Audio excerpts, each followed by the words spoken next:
계속해서 주기도문 관련해서 우리 생각을 해보겠습니다. 하늘에 계신 우리 아버지요, 우리 그 내용에 대해서 생각을 해봤고요. 그 다음에 이름이 거룩히 여김을 받으시오며 나라의 임하옵시며, 여기까지 생각을 했습니다. 나라의 임하옵시며와 뜻이 하늘에서 이루어진 것 같이 땅에서도 이루어지이다, 비슷한 내용이긴 한데요, 구분을 해서 오늘은 이 세 번째 강구인 뜻이 하늘에서와 같이 땅에서도 이루어지기를 원하는 이 기도의 내용에 담겨있는 의미, 한번 같이 생각을 해보고자 합니다. 먼저 우리는 이 기도와 관련해서 다음과 같은 질문을 제기해 볼 수 있어요. 우리가 굳이 하나님의 뜻의 성취를 위해서 기도할 필요가 있는가 하는 질문이죠. 왜냐하면요, 어차피 하나님의 뜻은 이루어지게 되어 있는 것이죠. 그렇잖아요. 하나님께서는 만유의 주제가 되셔요. 모든 만물을 그 뜻대로 다스리시는 분이시잖아요. 또 전능하신 분이셔요. 어느 누구도 하나님께서 그 뜻을 펼쳐가시는 일에 있어서 중간에 막아설 자가 없는 것입니다. 하나님께서 하고자 하시는 일은 그 무엇에 의해서도 방해받지 않고 반드시 성취하시는 분이셔요. 모든 것이 합력하여 하나님의 뜻의 성취로 귀결되게 하시는 분이시죠. 이 사실은요, 일단 우리의 구원을 위해서 너무나도 중요한 사실이에요. 만일 하나님께서 하고자 하시는 일이요, 사탄의 방해 공작이나 우리의 불순종에 의해서 방해받고 좌절된다, 한번 그렇게 생각해 보세요. 그러면요, 우리의 구원은 불확실해지는 것입니다. 사탄이 우리의 구원을 방해하기 위해 얼마나 갖은 방해 공작을 다 펼치고 있습니까? 또 우리도요, 순종에 있어서 우리의 구원의 완성에 이르는 여정에 있어서 우리가 온전한 모습을 보이지 못해요. 우리는 늘 넘어지고 엎어지고 깨지고 또 죄를 짓기를 반복하는 존재들이죠. 그래서 만일 우리의 구원을 우리에게 맡겨놓으셨다고 한다면요, 우리는 결코 구원의 완성에 이를 수 없는 존재들입니다. 가끔 운전하다가 이 교회 그 시내 밖을 나가보게 되면은 흉물스러운 건물들이 서 있는 것을 보게 돼요.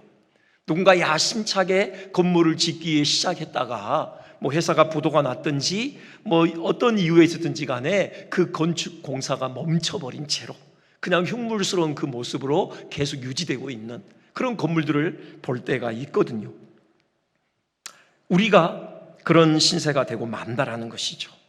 그런데 감사한 것은 하나님께서는 반드시 하나님의 뜻을 이루시고야 마시는 분이시라는 사실입니다. 하나님께서는 결코 부도를 내시는 일이 없으셔요. 우리를 하나님의 자녀 삼으시고 우리를 통해 영광 받으시기로 작정하신 그 뜻을 반드시 이루어 내시는 것입니다. 어떠한 방해 공작에도, 우리의 끊임없는 반복되는 불순종에도 결코 우리의 구원을 향한 하나님의 뜻은 좌절되지 않는 것입니다.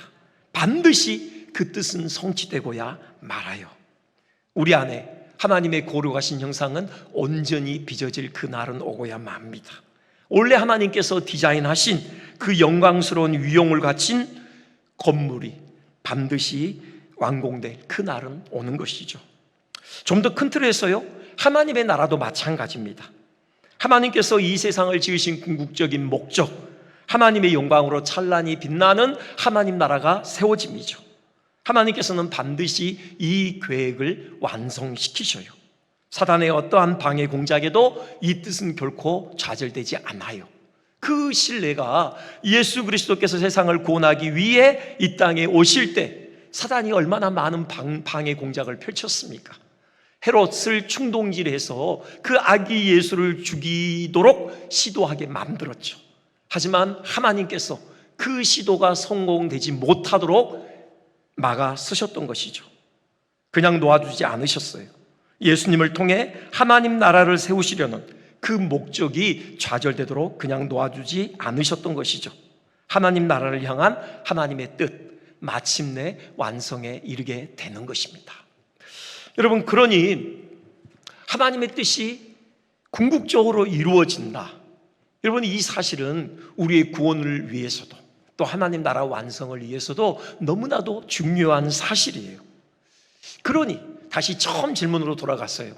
하나님의 뜻은 어차피 이루어질 것인데 우리가 굳이 하나님의 뜻이 이루어지기를 위해서 기도할 필요가 있겠는가? 라는 이런 질문은 얼마든지 가능하다라는 것이죠.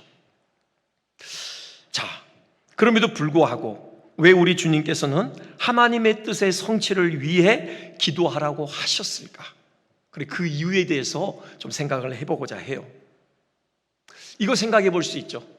하나님께서 하나님의 뜻의 성취를 이루어 가시는 일에 있어서 우리의 기도를 받으시기로 작정하셨다라는 사실입니다.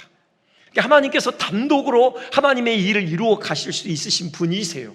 그럼에도 불구하고 우리가 하나님의 자녀이기 때문에, 우리가 하나님의 백성이기 때문에 우리와 동역하시기를 기뻐하셨다라는 거죠. 하나님 홀로 그 일을 이루어가지 않으시고, 하나님 홀로 그 영광스러운 하나님 나라를 건설하는 그 일을 다 하지 않으시고, 우리를 동역자로 세우셔서 우리와 함께 그 일을 감당하기를 하나님께서 기뻐하셨다라는 사실입니다. 에스겔 선지자를 통해 주신 말씀 생각하지 않을 수 없죠. 하나님께서요, 에스겔 선지자를 통해서 심판과 구원을 선포하셨어요. 에스겔 1장부터 32장까지 그 이스라엘의 추악한 죄악을 들춰내시죠. 그리고 그에 대한 아주 무서운 심판을 선언하십니다. 근데 33장부터요, 그 메시지의 기조가 바뀌어요. 구원과 회복이 선포돼요. 죄에 대한 심판도요, 전적으로 하나님의 일이지만 구원과 회복 역시 전적으로 하나님의 일이죠. 그럼에도 불구하고요, 하나님께서 이스라엘 백성들에게 요구하시는 사항이 있어요. 그게 에스겔 36장 37절, 너무나도 유명한 말씀이죠. 주 여호와께서 이같이 말씀하셨느니라. 이건 바로 구원과 회복에 대한 약속의 말씀입니다. 다시 말씀드리지만 구원과 회복, 이건 전적으로 하나님의 역사예요. 그럼에도 불구하고 하나님께서 이스라엘 백성들에게 요구하신 내용, 그래도 너희가 이같이 너희에게 이루어 주기를 내게 구하여야 할지니라. 바로 기도 요청을 하시는 겁니다. 하나님께서 하시겠다라고 약속하셨음에도 불구하고 하나님께서 홀로 그 일을 이루어 가시는 것이 아니라 이스라엘을 동역자로 사용하시는 거죠. 이스라엘의 기도에 대한 응답으로 이스라엘의 구원과 회복의 역사를 가져오시겠다. 하나님이 그렇게 구원 계획을 발표하시는 것입니다. 이처럼 지금 하나님의 뜻이 이루어지기를 기도하라고 우리 주님께서 요구하신 것은 우리의 지위를 높이시는 거예요. 우리를 하나님 나라의 동역자로 세우시는 겁니다. 우리의 기도를 통하여서 하나님께서 하나님 나라의 일을 이루어 가시겠다. 지금 그렇게 우리에게 동역애로 초청하시는 것이죠.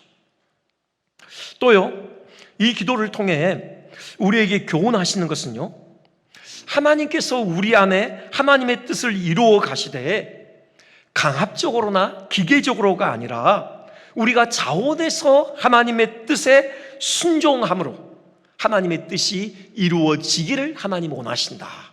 그 마음이 여기 표현되어져 있는 것이죠. 다시 말씀드릴까요? 그러니까 하나님의 뜻은 반드시 이루어집니다.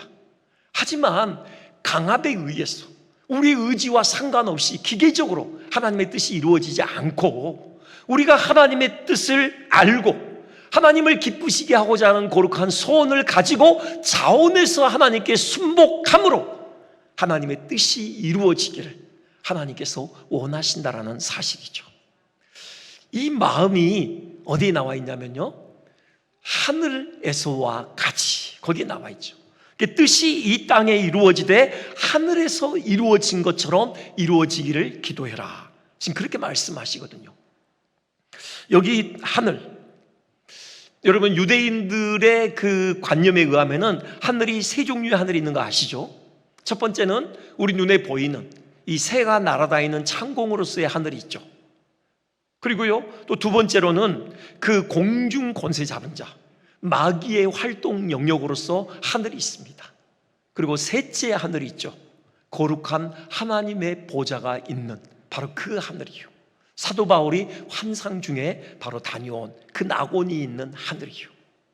지금 여기 하늘에서 하나님의 뜻이 이루어진다. 그건 당연히 셋째 하늘을 의미하는 거죠.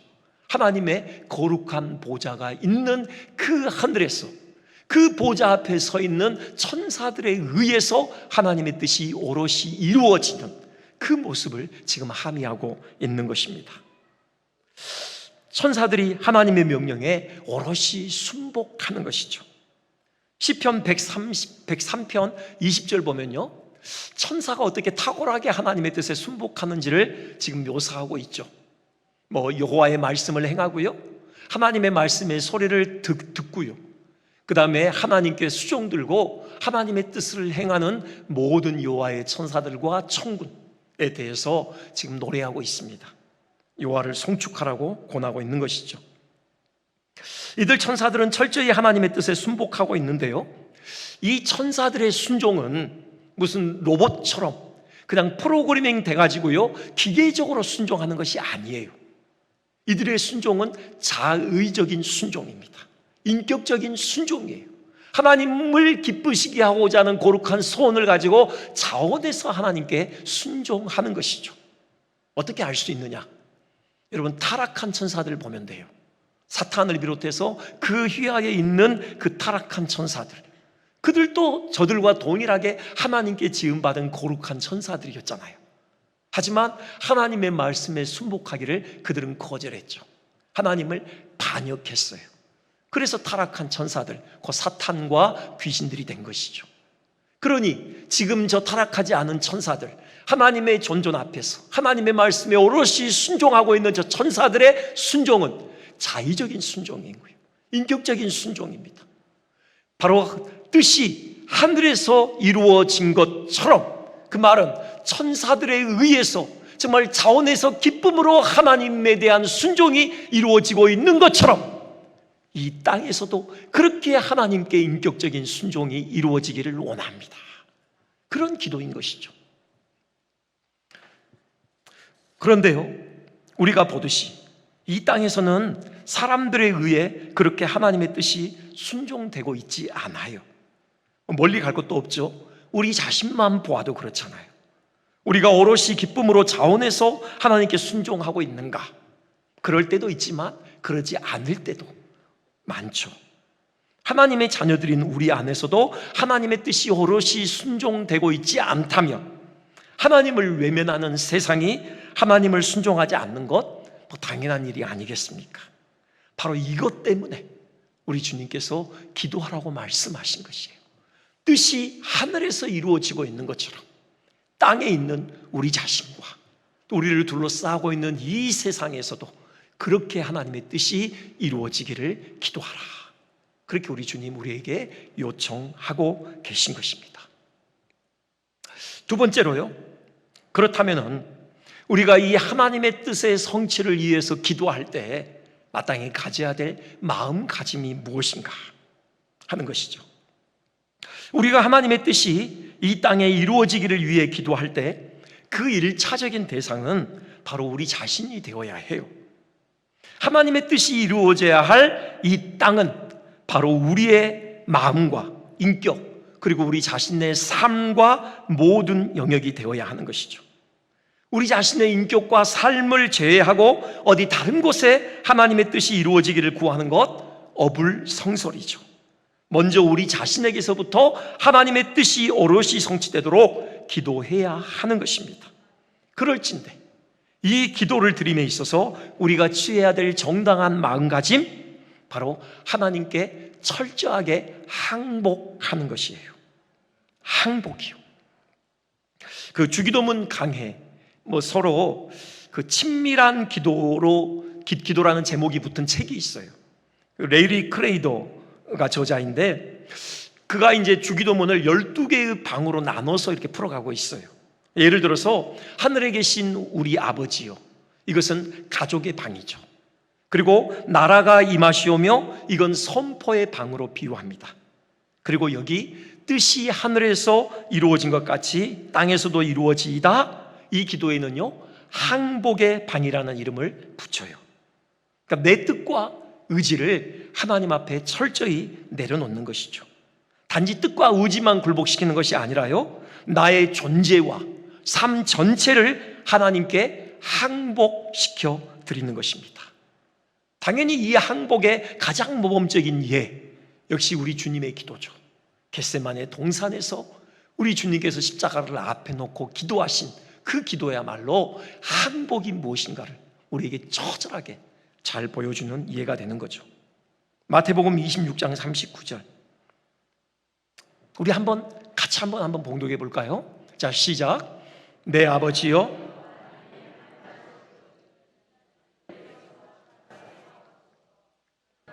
나의 원대로 마시옵고 아버지의 원대로 하옵소서. 아멘. 할만하시거든 이 잔을 내게서 지나가게 하옵소서. 솔직한 고백을 토해내셔요. 감추지 않으셔요, 그 마음을. 그러니까 예수님께는 이 십자가가 너무도 지기 힘든 짐이었어요. 늘 말씀드리지만요, 단지 살을 찢고 뼈가 으스러지는 육체적인 고통 때문만은 아니었죠. 그보다 더 예수님께 십자가가 고통스러웠던 것은요, 하나님 아버지와 단절되는 순간이기 때문이죠.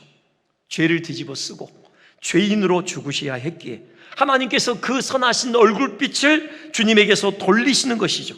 그것이 우리 주님께는 지옥 불과도 같은 고통을 안겼던 것입니다. 그래서 할만하시거든 이 잔을 내게서 지나가게 하옵소서. 그렇게 그 마음을 토로하고 계셔요. 하지만 거기서 기도가 그치지 않습니다. 우리 주님께서는요, 하나님의 뜻에 자신을 쳐서 복종시키셔요. 그러나 나의 원대로 마옵시고 아버지의 원대로 하옵소서. 그렇게 고백하시는 거죠. 항복하시는 것입니다. 이것이 우리가 뜻이 하늘에서 이루어진 것처럼 땅에서도 이루어지기를 원하나이다. 기도할 때 품어야 될 정당한 마음가짐인 것이에요.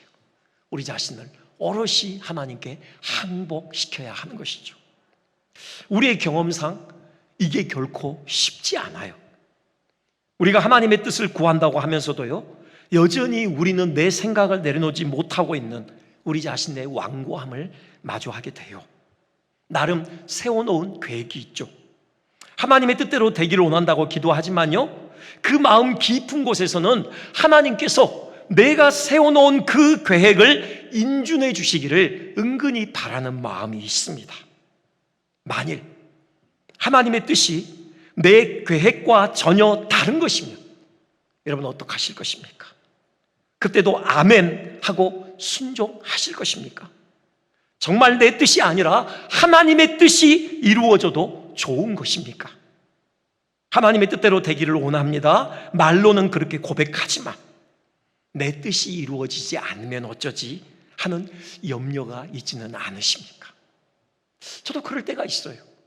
지금 제게 있어서 중요한 기도 제목 중에 하나가요, 제 큰아들의 대학 입시 기도입니다. 그렇게 기도해요. 하나님, 그 아들을 주님께 맡겨드립니다. 하나님의 뜻이 그 아이의 삶을 통해 이루어지기를 원합니다. 그러면서 덧붙여요. 하나님, 그래도 이 대학에 합격했으면 좋겠습니다. 그래요. 여러분, 이건 그렇게 심각하지 않은 기도예요. 정말 저는 제 아들의 인생이 하나님의 능하신 손에 붙들려 있다고 믿거든요. 하나님께서 아들을 책임지실 거라고 믿어요. 근데 그보다 더 심각한 문제 앞에서 여러분, 정말 내 뜻이 아니라, 내 뜻이 이루어지지 않아도 좋아요. 내 계획이 그대로 성취되도 않아도 좋습니다. 오직 하나님의 뜻이 내 삶에 오롯이 펼쳐지기를 원하는 여러분, 그 마음으로 이 간구를 주님 앞에 올려드리고 있습니까? 그래야 된다라는 것입니다. 생각을 해봐요. 왜 주님처럼 우리가 온전히 하나님의 뜻에 순복하지 못할 때가 있을까? 왜 이것이 우리 안에 그토록 어려운 일일까? 그 이유가 뭘까요? 우리가 하나님을 온전히 신뢰하지 못하기 때문에 그렇죠. 하나님의 뜻이 전적으로 옳고 하나님께서 전적으로 선하신 분이시라는 사실에 대한 신뢰가 부족하기 때문에 그래요. 하나님의 뜻은요, 전적으로 옳습니다. 그렇기 때문에 하나님의 뜻에 순종하는 것이 궁극적으로 우리에게 유익이 되어져요. 여러분, 이 사실을 분명하게 믿으셔야 해요. 왜 하나님의 뜻이 전적으로 옳습니까? 하나님의 지혜가 완전하기 때문이죠. 하나님께서는요, 과거, 현재, 미래를 통찰하시는 분이셔요. 우리 사람은 한 치 앞도 내다볼 수 없는 존재죠. 1시간, 아니 10분 뒤에 무슨 일이 일어날지 예측하지 못해요.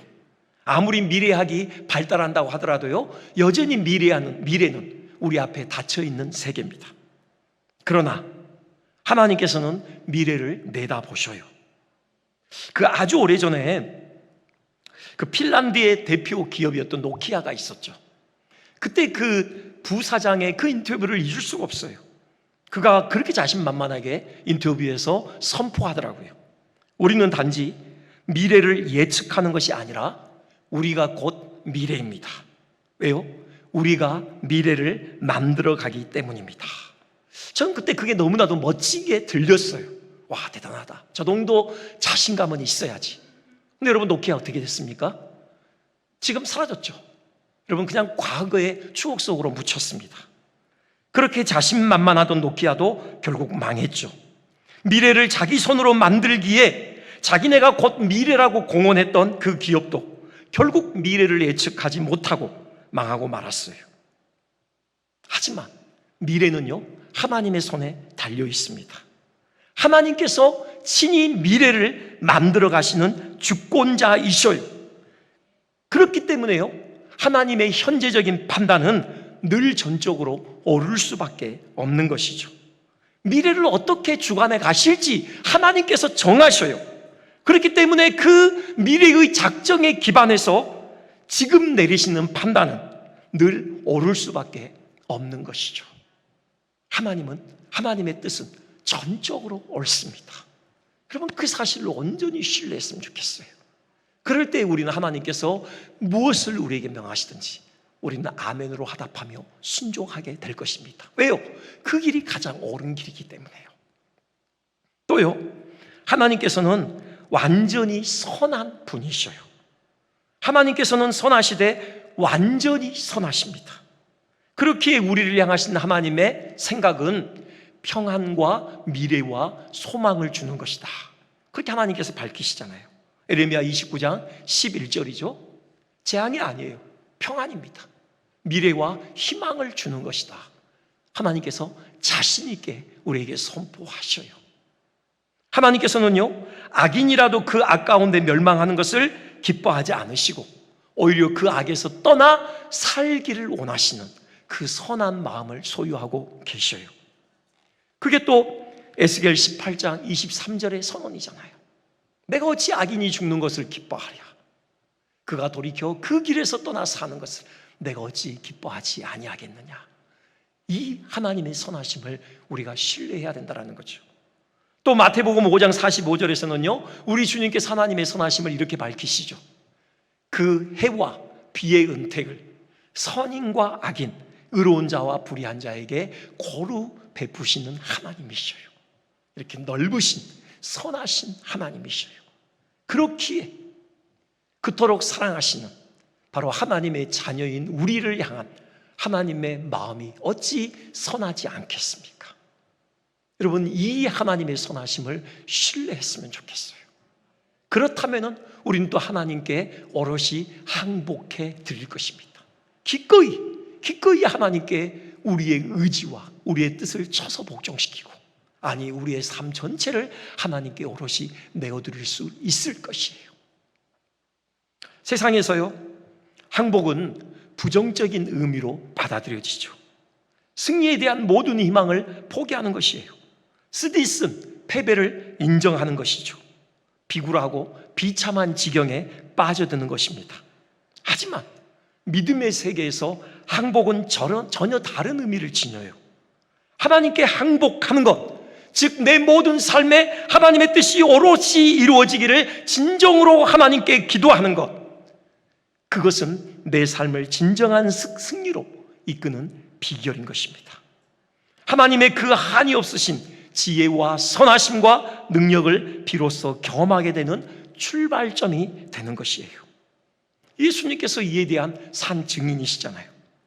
하나님께 대한 철저한 예수님의 항복은요, 희망 없는 패배가 아니었어요. 굴욕과 비참함으로 끝나지 않았습니다.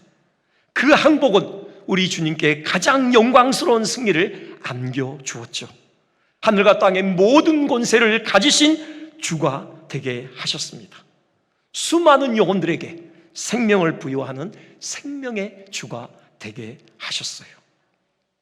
하나님의 뜻에 우리를 항복시키는 것, 이것이 우리의 인생을 성공적으로 만들어가는 최선의 길이라는 사실을 우리 한 번 더 가슴에 새기기를 주님의 이름으로 축원드립니다. 마지막으로 생각할 것이 있습니다. 우리가 하나님의 뜻이 이 땅에 이루어지기를 기도할 때 구체적인 기도 제목이 뭔가 하는 것이에요. 그러니까는 그냥 막연하게 하나님의 뜻이 이루어지기를 원합니다, 그런 기도보다도요, 그걸 넘어서서 구체적으로 하나님의 뜻이 무엇인지 알고 그 구체적인 뜻이 이루어지도록 기도해야 한다라는 거죠. 성경에 하나님의 뜻이 다양하게 나타났죠. 그거 다 살펴볼 수 없고요, 이 시간 한 가지만 살펴보겠습니다.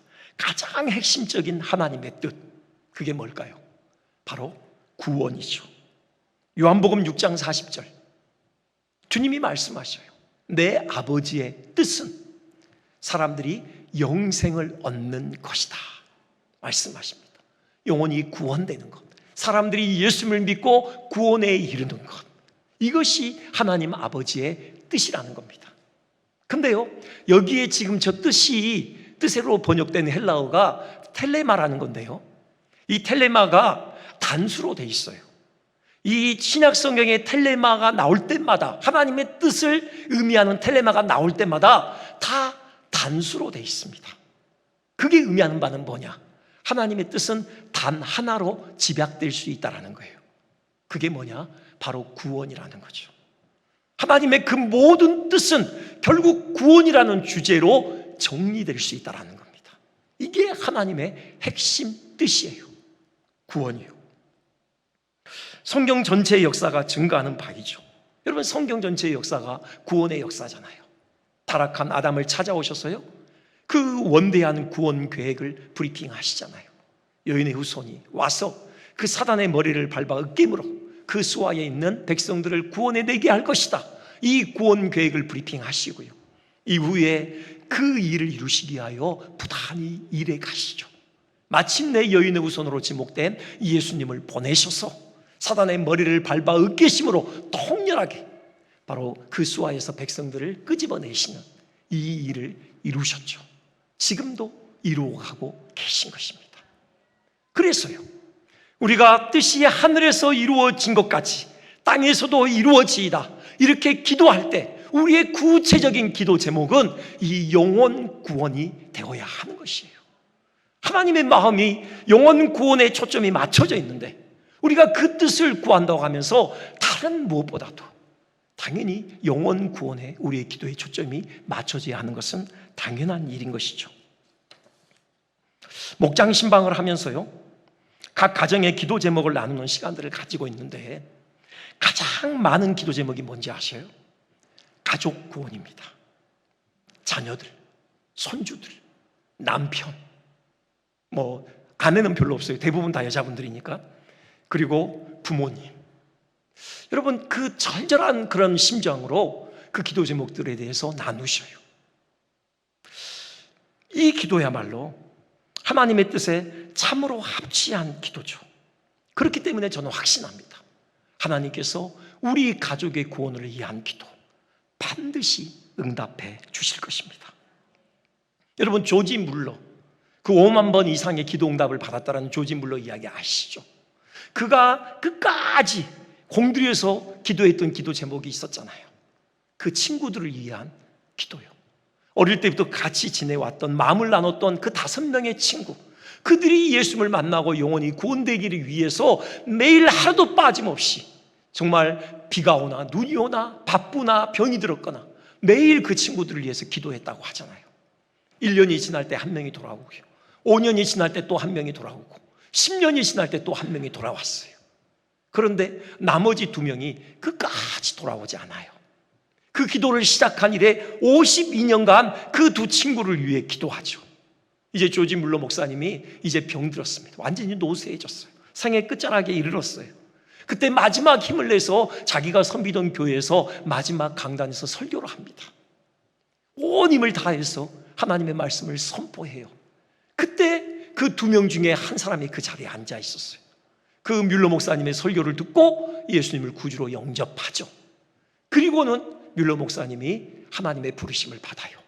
마지막 한 명이 죽게 돌아오는 그 현장을 목도하지 못했던 것이죠. 어떻게 됐을까요? 뮬러 목사님의 장례식장에서 그 마지막 친구 한 명이 죽게로 돌아오는 회심의 역사가 있었습니다. 그가요, 전 영국 땅을 순회하면서 이렇게 간증을 했대요. 내 친구 조지 물러 목사의 기도는 다 응답되었습니다. 제가 그 최후의 응답입니다. 당신의 모든 기도도 다 응답될 것입니다. 하나님께서요, 반드시 우리 가족들의 영원 구원을 위한 기도에 응답해 주실 것입니다. 여러분, 그런 확신을 가지고 우리 쉬지 말고 우리도 힘을 내서 우리 가족들을 위해서 부단히 기도하기를 주님의 이름으로 축원드립니다. 이 한 가지만 말씀드리고 마치겠는데요, 물론 기도만 하는 것이 아니라 영원 구원을 위해서 복음의 증인으로서의 수고를 감당해야 하겠죠. 우리 교회가 존재하는 목적, 영원 구원이라는 하나님의 뜻을 이루어 드리는 것입니다. 우리 교회 결코 복음의 증인 되기를 소홀히 해서는 안 돼요. 우리 모두의 초점이 이 영원 구원에 맞추어져 있어야 하는 것입니다. 그 열린 교회라는 이름을 가진 교회들이 있어요. 어느 날 기도하는데 이 열린 공동체라는 그 단어가 너무 마음에 크게 와닿더라고요. 야, 우리 이름이 열린 교회는 아니지만 우리 교회가 열린 교회가 되어야 되겠다. 하나님을 향하여 열린 교회가 돼야죠. 하나님을 향하여 우리의 마음이 열려야 합니다. 우리 영의 눈이 열려야죠. 하나님의 영광을 목도해야죠. 우리가 예배할 때마다 열린 마음으로 하나님의 거룩하신 보좌 앞에 나아가고 그분과 신령한 교통을 나눠야 합니다. 하나님을 향하여 열린 공동체가 됐으면 좋겠어요. 우리 서로를 향하여 열린 공동체가 됐으면 좋겠어요. 여러분, 우리 옆자리에 앉아있는, 우리 앞뒤 좌우에 앉아서 함께 하나님의 보좌 앞에 나아가는, 함께 이 아연 장로교회를 이루고 있는 지체들을 향하여 우리의 마음이 열려야죠. 진실된 마음으로 우리 지체에게 다가가야죠. 마음을 나눠야 되고요, 삶을 나누고 진정으로 그 영혼을 품고 무릎으로 섬기며 함께 성장하기를 예를 쓰는 그런 열린 공동체가 되어야 합니다. 끝으로요, 이 교회 밖 우리 이웃들을 향하여 열린 마음을 가져야 돼요. 우리 교회가 이웃을 향하여 열린 교회가 되어야 합니다. 문이 활짝 열려 있어야 돼요. 누구든지 우리 교회에 들어올 수 있도록 열어놓아야 하는 것입니다. 누구든지 우리 교회에 들어올 때 그 따스함을 느끼고 하나님의 임재를 경험하고 하나님의 사랑과 은혜가 무엇인지 그들의 마음에 오롯이 전달되는 그런 열린 공동체가 우리 교회가 되어야 하는 것이죠. 오늘 한 장로님께 그런 말씀을 드렸어요. 우리 교회가 이 지역 주민들에게 어떤 의미로 인식될지 우리가 늘 생각해야 한다. 만일 우리 교회가요, 이곳을 부득이하게 떠나서 다른 데로 이주를 한다, 그럴 일은 없겠지만요, 그럴 때 이 주변에 살고 있는 이웃들이 이 사실을 어떻게 생각할까, 어떻게 받아들일까, 아쉬워할까요? 참 우리 지역에 이런저런 유익을 끼치는 좋은 교회였는데 이사 간다니 정말 아쉽다, 이렇게 생각할까요? 아니면은 참 잘됐다, 저 금사라기 땅에 쓸데없이 교회가 차지하고 있는 것이 볼 때마다 안타까웠는데 대신 체육센터나 들어왔으면 좋겠다, 여러분 이렇게 반응을 할까요?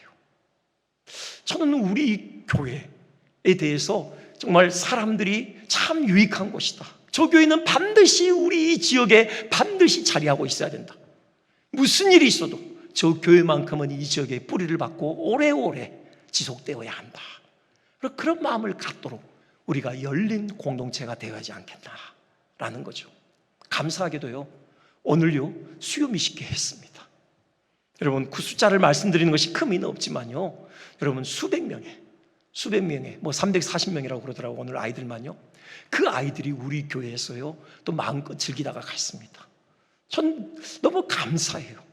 어떻게 하나님께서 우리에게 이런 은혜를 주셨는지, 이 지역의 아이들이 어떻게 서스럼 없이 우리 교회에 와서 즐겁게 시간을 보내다 가는지, 그 엄마 아빠, 심지어는 할머니 할아버지, 그리고 부모들까지 여러분 우리 교회에 오는 것에 대해서 전혀 거리낌이 없어 하고 즐거운 마음으로 와서 마음껏 쉬고 즐기고 갈 수 있는 그런 교회가 되게 하신 그 은혜에 대해서 전 너무 감사해요.